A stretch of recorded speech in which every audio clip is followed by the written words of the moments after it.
All right. Good afternoon and welcome back to another episode of Waking Up with Wandy, brought to you by the Stock Showdown. Wonderful guest here this afternoon. We have Seth Levine on the show today.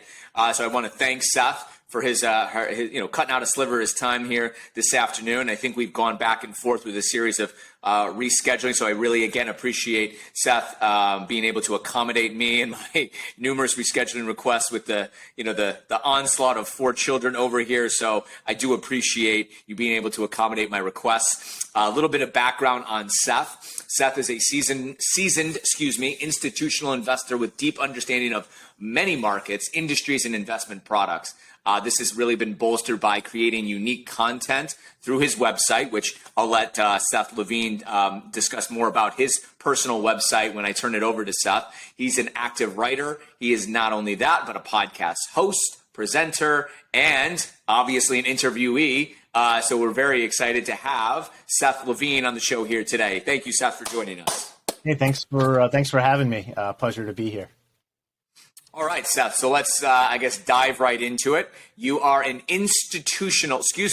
seasoned institutional investor. So right there is a mouthful in itself. So as we spoke prior to getting on the air, my primary audience is my high school students. So can you please elaborate in plain English to them what does a seasoned institutional investor do?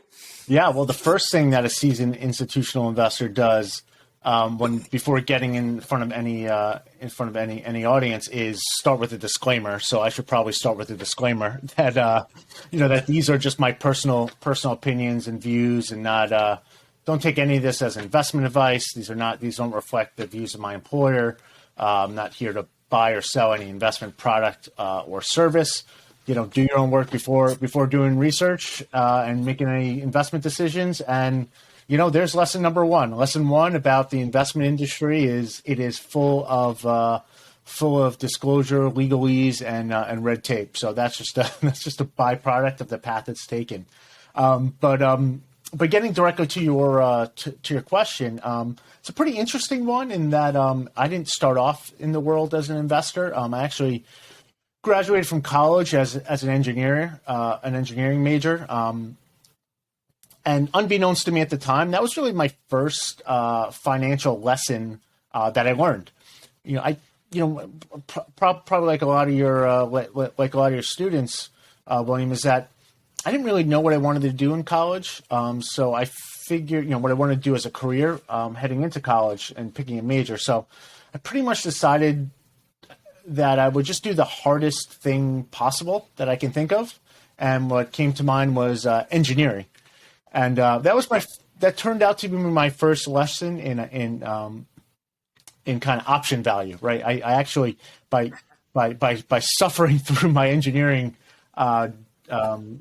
degree, I actually, on the other end, kind of created a lot of option value for me. So I graduated college, I came out as a mechanical engineer, and then I actually switched into finance because I was looking for something more fast-paced, something that paid better, and I wanted to work more. I really wanted to work hard, kind of always did that my whole life. So I stumbled upon the investment industry as, I didn't even know what the investment industry is, to be honest, in college. Like when I went to college, I had friends who were like, I'm going to be an investment banker. I'm like, I have no idea what an investment banker is. So coming out of college, I was like, in the investment industry seems like the right mix of hours that I want to put in, kind of challenge and pay. And, that was very important too, compensation. So I was able to get into the industry, kind of using my engineering background. People just assumed I was smart, which was a bad mistake. And that's how I got into the industry. And to be honest, I got into the investment industry in 2004. So, about 18 years ago or so. And I just was really kind of going through the motions early on. Like it was very challenging. It was very exciting, fast paced. Like a lot of my theses for kind of getting into investing was true, but I really just felt like I was kind of heading down a career And it wasn't really until recently, almost recently for me, kind of call it like 10 years ago, around the financial crisis in 2008, 2009, and all the sort of policy and kind of interventions that came on after that really piqued an interest. And some of the more broader and kind of investment topics that that an investor kind of looks at, and that kind of led me to doing a lot of research on my own, just kind of following these kind of like little snippets of interest, and led me to kind of starting a blog, and it's just called The Integrating Investor, integratinginvestor.com, if you're interested. And that sort of led me to this whole world of blogging, and kind of brought me on the show here. So that's kind of a long-winded introduction, and skipping out a lot of details. But what an institutional investor does, so what I do now is I invest money on behalf of a large corporation. So I particularly work for a life insurance company. We invest money on behalf of the policyholders. So if you have a life insurance policy with my company, like, we invest that to make sure it pays out nicely at the end. I also provide investment decisions into mutual funds and other sorts of investment type products that are really all aimed at investing kind of overall, part of a pretty broad team. So, wrapping it all around my head here. Thank you. Fantastic response, Seth. And I'm on the website now. And again, to reiterate, that would be the integratinginvestor.com. Now, let me start, I guess, with your path and how it started, which you would emphasize you went to school for engineering, yes? Yep. Now, where'd you go? Cornell University. Okay. All right. Ivy League. I have some students, one in particular. I think it's been, oh my God, the years just blend together. I think it's almost been like 3 years, maybe 4, since this particular student of mine. He was an engineering student. So a little background on myself, Seth. I work at a technical school. Oh, cool. A trade school. So the kids will come to my school for a particular area of interest. And they'll do their academics, but at the same time, they'll spend a larger portion of their day focused on that particular career path that they want to go down. One in particular that we have, and it's a very renowned program at my school and around in this area, is the engineering program. Those kids, they end up building submarines. I think their junior and senior year, and they go race these submarines down in, I think, like Virginia or something like that. It's incredible. And I teach the business program, but I also offer an elective course called Intro to Business for kids who aren't in my program, who want to learn a little bit about business. So I always notice the engineering kids. There's just a different type of mindset when I have an engineering student in that particular class. And lo and behold, there was one about 3 or 4 years ago who applied to Cornell. I think that was his number one choice.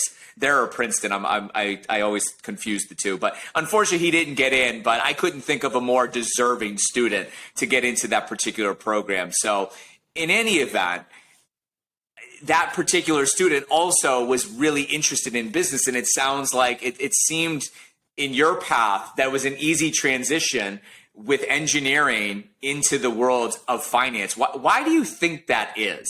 Because again, I see it, and it's not just one, but I've seen it throughout the 11 years that I've taught, that these engineering students just have this gravitation towards the field of finance. Why is that? Can you elaborate on what your take might be? Yeah, that's an interesting question and a really interesting observation, because I don't have the stat handy, but I do, at least at one time, knew that most engineers don't practice. Most engineering degrees, I should say, don't practice. And that's pretty fascinating. I mean, I'll speak to my own, I wouldn't want to speak for anyone else. But I'll definitely speak to my own knowledge, which I would imagine I'm not alone in, is, again, kind of what drew me to engineering wasn't It was a couple things. One, it was as I mentioned, like I am just attracted to a challenge for whatever reason, and engineering is extremely challenging. I was a terrible student, and something that like I still I tried. It was really weird. It was a super weird experience going into college where I did pretty well in high school, and then just going to college was like the engineering curriculum at Cornell was, well, when I was there, was just it was like God, just mind-blowingly hard. I never felt so lost in my life. But I think that's one thing is sort of the maybe the attraction to a challenge, but two, I was just always interested in how things work. So I don't know if you've seen like that show. Even I don't even know if it's still on TV. Like on it was called like how things are made or something like that. Like. In the show, you kind of, this, like, this is how you make a pencil and a pencil sharpener and, who knows, rubber balls. And I was just always interested in how things work and, business and really investing.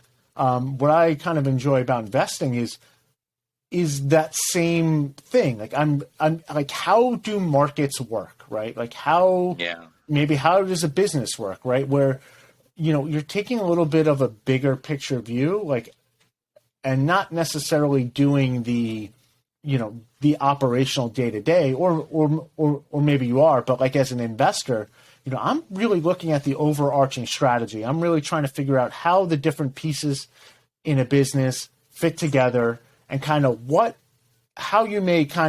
how changes in those different pieces may actually impact the business's financial performance.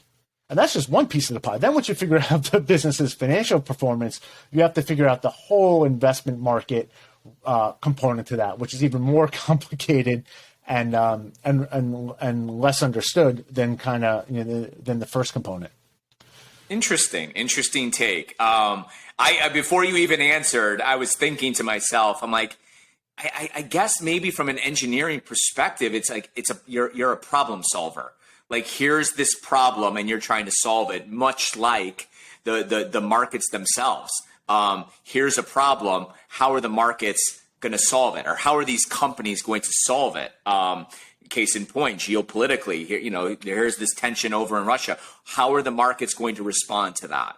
And you as an investor have to make those decisions of where to place your chips, given, again, certain things that are happening that are out of your control. So maybe, again, that's the allure, perhaps. So I was just curious on your take. So thank you on that. So now it brings us to the integrating investor, and that's something you blogged about and you created about a decade ago, you said?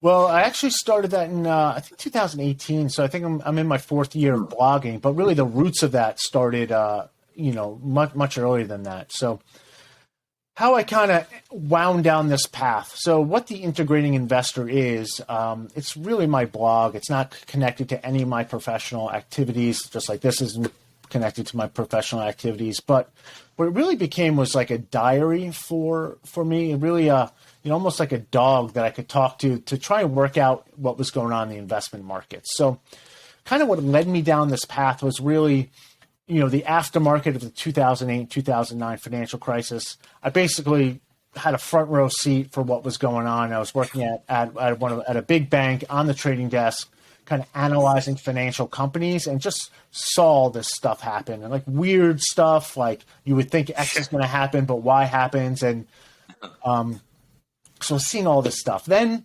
there was a lot of kind of government intervention into the financial markets. And because of that, and let's just say the Fed intervened like pretty significantly, the Federal Reserve as well as the other central banks. There were a lot of predictions as for what would happen in the aftermath of that. Now, that was 2010, let's call it 2009, 2010. I mean, we're 12 years later, and a lot of those predictions just never came to fruition. Like I remember people talking about massive inflation, the dollar was going to collapse, stock market collapse, all these things. And quite honestly, like I thought a lot of the same things too, but they didn't happen. And I really was kind of faced with a choice. do I kind of revisit some of my kind of prior beliefs, or do I kind of stick with it and just assume like it'll eventually come? And thankfully, I kind of chose the first. I was like, let me just see if I understand. Like, maybe I'm wrong here. Like, let me just kind of dig into this a little bit more. So, I was fortunate at the time where it was like 2012-ish time frame, and it was a 100-year anniversary of the Federal Reserve founding. Maybe it was 2013, and there were all these papers coming out on the Federal Reserve, like looking at its track record and all these things. Now, keep in mind, this is not a commentary about the Federal Reserve, but I had a sort of thesis, call it a loose thesis, of what I thought the Federal Reserve impact was going to be on markets, and it wasn't happening. So then I see all these papers about the Federal Reserve, so I start reading them, and they were pretty critical papers looking back at the history, and that just sort of sent me down this little wormhole, or big wormhole, into like the history of central banks. Yeah, so I started reading about the history of central banks, and I just, it was like tugging on the thread, and like before I know it, I'm like reading all sorts of doing things that I never did before. I never read economic history. I never read kind of academic research papers. I never really just did anything kind of in this subject outside of my day job, and it just ignited this huge spark of interest and passion. And I just started going down. I was like, going in all sorts of different directions. And, I started just compiling some thoughts, and, push comes, kind of like long story short, it kind of led me into creating a blog, because I was coming up with these new investment ideas, and I just wanted to know if I wanted to know if I was crazy or not, kind of thinking them, because they were very different from where I started, which I had definitely a conventional view, but in one of the there's many different kind of flavors of conventional views. I had one of them, and just kind of doing my own research, really started forming my own independent thoughts that I didn't really see, a doppelganger out there of me in the market. So I really wanted to go and get some feedback just to know if I was crazy or not. And that's what, ultimately kind of sent me into the blogging world. All right. So I started looking at some of the things in the blogs, and I don't want to get to one yet because I want to lead with this next piece, which I'm sure if I continued to look through the blog, but I didn't want to do that while we were speaking. When this took place and you're going down this wormhole with the Federal Reserve back in, 13 or even prior to that, as you're obtaining all of this information, that's when things started to surface, correct me if I'm wrong, with the idea of Bitcoin and cryptocurrency. I'd love for you to give your take on that asset class. Does it have merit? Does it have sustainability? Your take, Seth, because I'm really intrigued to see what you've been able to obtain in all of your research. Yeah, so it is a pretty interesting parallel to the story I just told to Bitcoin. So I've been around what I call kind of the Bitcoin hoop since 2011 or so. So Bitcoin really came out, and it was really kind of the Bitcoin white papers is from 2008. But 2011 is when I really started hearing about it. And look, I'm not a Bitcoin millionaire, billionaire, or trillionaire, or whatever. So, I've not made not investment advice. I'm not I actually hold no cryptocurrency at the current time. So I have no conflicts of interest right now. So just make that clear. So I was drawn to Bitcoin for a lot of reasons. I think that a lot of people were early on. I am a very big, what I call a laissez-faire capitalist. I believe in a complete separation of the economy and the state for a variety of reasons. Don't need to get into that here. But, Bitcoin was really touted, and really the early excitement, and even the excitement now, is Bitcoin carries a lot of enthusiasm around it as a free market solution of money or something like that. So that drew me into Bitcoin, and I was, kind of interested in it. So was watching the price. I was like reading, I was listening to podcasts, just like kind of my same method of kind of gathering information.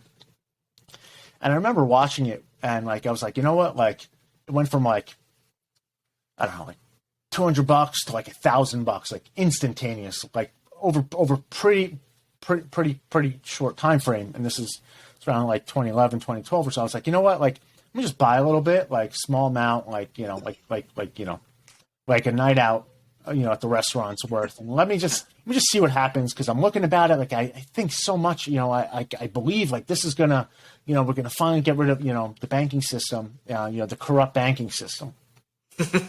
And, it crashed like almost like immediately from like 1,000 whatever to like $250. And I was like, what the heck is going on here? Right. And turns out like that was one of the first times China had banned or tried to cramp down on cryptocurrency. And that just like opened my eyes. I was like, you know what? Like this thing called Bitcoin is not what I think it is. Right. It turned, so it was like an interesting lesson in terms of like, not everything in the investment world is what you think it is. And like, you really need to dig in and kind of look at things. So fast forward to today, I have a very different view of Bitcoin. Like, so if you actually look at the 2008 white paper by the founders, Satoshi Nakamoto, they literally call it an electronic, a peer-to-peer, like cashless system, or like a peer-to-peer cash system, right? It literally is designed to be a payment system, and it's extremely elegant, very intricate, like, definitely innovative in terms of it was a way to transfer value in this self-contained ecosystem. Right? There are miners and there are users and there are, secondary transactions and all this and that whole ecosystem. It's pretty interesting. But what I've noticed over the years is like that sort of concrete thing of what Bitcoin is has completely been like people have ascribed various abstractions to Bitcoin that it's not. Like you can go out there in the world. I mean, I saw something pretty recently, a tweet where like someone's like, Bitcoin is the answer to social injustices. And people are like, yeah, it is. It totally is. And like, it garners all this enthusiasm. But like, that is a huge leap. And that is like people ascribing a lot of meaning onto something that Bitcoin is not. So like Bitcoin is like, to me, like Bitcoin is a decentralized database. Like that's what it is. Whether or not it's good for transfers, for money transfers or not, like, I don't know. To be honest with you, like it's better in some ways and maybe worse in a lot of ways. Like it's better in that it really is designed to get around the regulatory red tape, sending money. Like if you want to transfer money, and this is there are government laws and regulations that impede that process, that make it very slow, very expensive, and really basically keep out competition because it raises barriers to entry and all sorts of reasons. So it's a very staid and stodgy business too. And like, it's just ripe for disruption, but the regulations really prevent that from happening. So Bitcoin was really just kind of a way around it. It's like, hey, here's Bitcoin, like just do what you want with it. Like we can do all that stuff and like kind of, regulators like, try and stop us. And, I won't go into that, but that's kind of like what Bitcoin is. And what's interesting about that is it spawned this whole cryptocurrency, I'll call it the modern cryptocurrency industry, because there was even a lead up to Bitcoin. Bitcoin was just kind of like a step function, but the modern cryptocurrencies, like I view as a very positive development for humanity, right? Because they are ways you finally have people innovating in the financial services sector that they've never done really before, and that's because of the regulatory environment, right? I mean, like if you're a bank, for example, like you have something like 11 regulators. Don't quote me on 11, but it's definitely like double digit. Like it's a very hostile business environment for innovation, for innovators, for startups, right? For people to try and dethrone the incumbents. So crypto is kind of done like an end around all that, and that I think is incredibly positive because I'm a free market guy. Like I like to see that innovation and that disruption come. Now, that's all very exciting, right? But that's what I see crypto is. I view crypto as like fintech. Now, in terms of like being a global currency and like, inevitably going to be like worth trillions and trillions of dollars, like I'm pretty skeptical about that. And I actually wrote an article about this. I forget when it was. I think the title is like Deconstructing Bitcoin's Zeal into Investment Theses, something like that.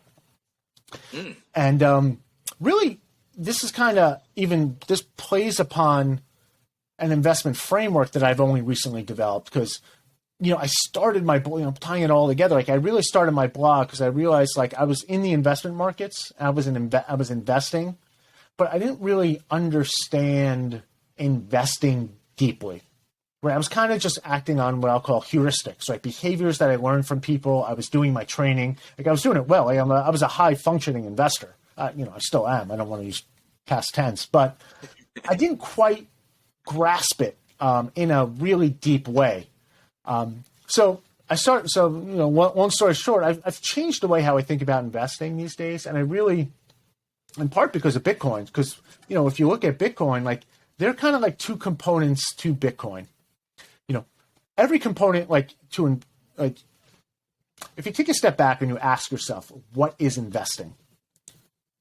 Ask yourself, what is investing, right? Like, you will get a lot of answers from people, which is pretty silly. Like, a lot of people will be like, well, investing is buying undervalued securities, right? Or investing is, buying things that are trending up.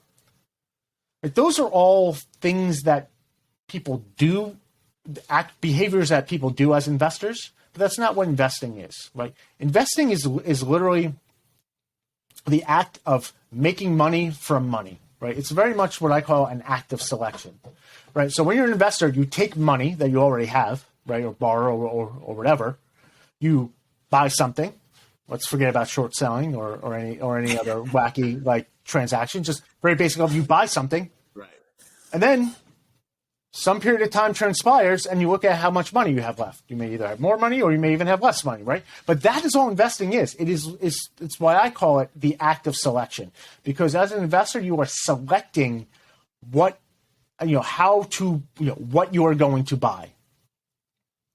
So there's a lot of so then investing really is thinking, right? And this is why investing is so complicated, because understanding one's thinking process is like very, very complicated. And this is why there are psychologists, right? So I've sort of broken investing down into two ways of thinking of things, right? Because what you're trying to do is literally make money from money. That literally means the only thing you really care about is the price of an investment. So the prices move for all sorts of reasons. Now, one reason why price can move is that the price, something is going to happen that makes people want to buy it more. Right. So let's say you have a company that's, not making any money, and then all of a sudden they come out with a new product and they're making tons of money and everyone they're just knocking the cover off the ball. Right. In that situation, you would expect the stock price of that company to go through the roof. Sure. Now that would be a change in fortune, because if you look at the company today, it's doing nothing. And then you're thinking there's some value in this, what this company is doing, and it's going to change over time. So I call that a value approach to investing. The other way how I look at everything is, how I look at investing is what I call from a momentum perspective, like looking at trends, right? Things can go up just because they tend to have a momentum of their own, right? Not because anything is changing, like with the company or something like that. So sometimes prices go up just because people are buying more of it. That people have more money and they're buying more of it. Like a good example would be, let's say GameStop. now, let's say you own Russian stocks right now, and you're like, this is a terrible time to own Russian stocks, right? And you decide to sell your Russian stocks and you buy U.S. stocks with it. Well, that in and of itself is going to cause prices in the U.S. to go up, even though those companies can actually lose money, lose more money. So there was a sort of another kind of supply and demand component to the investment markets that I call momentum. So every investment that I try and make has to fit into one of those two buckets. It has to be a value investment where the fortunes are going to change, or it has to be a momentum play because the price is going up and people are buying it, and like that's good enough, right? All I'm trying to do is make money from money. So applying this so now I can apply this framework to Bitcoin. Let's just talk about Bitcoin. Bitcoin. If I want to invest in Bitcoin, it has to satisfy one or both of those investment theses. So the first potential reason to own Bitcoin, in my view, is the fintech part of it, right? The financial technology. Bitcoin is going to be the next money. Bitcoin is going to be the next rails, they say, of the new financial system, whatever it is, right? That's all, you can buy Bitcoin based on that, but you have to have kind of a very clear thesis. Like, okay, if Bitcoin's going to be the next money, like, shouldn't people be using Bitcoin as money? If Bitcoin's going to be the next kind of rails, like, wouldn't you expect to see financial services built on top of these Bitcoin protocols? So, that's one way to look at it. And there are a lot of people and there's a whole industry and research that you can kind of go down that path. The other reason to own Bitcoin is really what I think most people fall prey to is the price is going up. Let me buy Bitcoin. It's almost like FOMO in a sense. There it is. And then which is like I just said, like I have no problem with buying something because the price is going up. But your thesis should be, I'm going to buy this because the price keeps going up, right? I'm going to make money from money, right? Investment, because the price is going up. What I see is people kind of conflate the two or combine the two. And that's what I think is really dangerous, where people see the prices going. People have these like grand plans, like Bitcoin is going to be the next, world reserve currency. And they see the price going up. And they're like, see, obviously Bitcoin is going to be the next world reserve currency. So they trick themselves into thinking their value, their sort of understanding of the world is bearing out, when really it could just be like people trading more of it, and then like that could flip, like, or it could be like leverage. People buying Bitcoin on leverage in the Ukraine, then they get invaded by Russia, and then that leverage gets evaporated, and the price goes down like 10-15%, right? So. So I think either reason that you can have to buy something is fine. Like what I think is very important is to be clear on your reasons and your theses so you can test them. Because the other thing about investing is like you get things wrong a lot, because honestly, predicting the future is very hard. Just go look at the weather, man. Exactly, right? I'd